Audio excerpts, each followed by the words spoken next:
So hello guys, so ang video ito is para sagutin lang yung tanong ng isang Qashqai Go Boss 150 natin, kung saan ko daw dinaan yung cable ko, yung tawag dito, kasi naka-upper na, kasi naka-upper, mataas na yung sa ano natin, yung manubela. So doha lang, question niya is ano daw yung ginawa ko sa mga cable. So dito naman sa clutch cable natin is stock lang ito, pero ginawa natin ang paraan para lang umabot lang, kasi pag dito pa natin to siya pinadaan dito, tapos dito sa ano niya holder is hindi talaga siya aabot.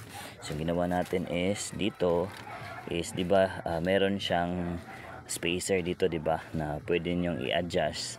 Yung dito pa, meron dalawa kasi ito at saka yon. So tinanggal ko na yon, direct na lang ito dito talaga. At saka after nyan, dito ko na lang siya dinaan dito, kasi hindi naman din to maano ng tawag dito ng yung heat.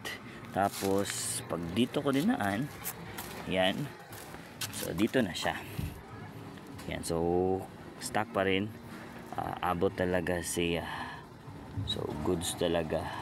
Tapos yung ano naman natin, yung pagilis ng sanina, kining tawag dito, kining brake cable.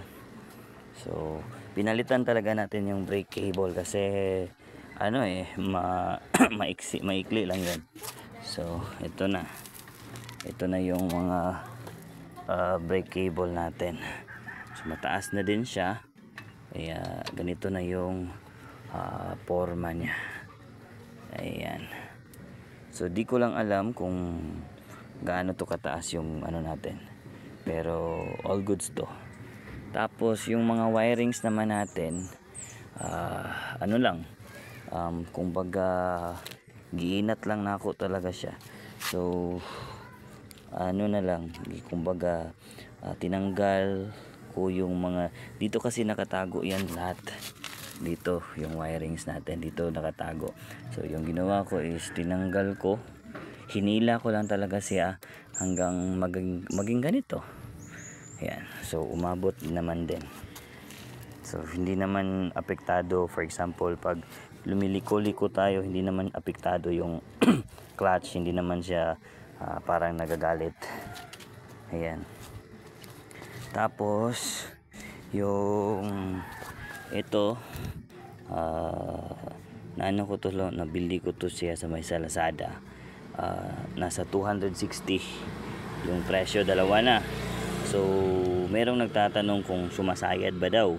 So hindi po siya sumasayad, kasi pinatry ko na to na merong angkas na katulad ko, singlaki ko, yan, singlaki ko, hindi naman talaga siya sumasayad. Goods, all goods talaga siya. So ito na yung basic formahan natin. Ayan. So yan na talaga yung tindig niya.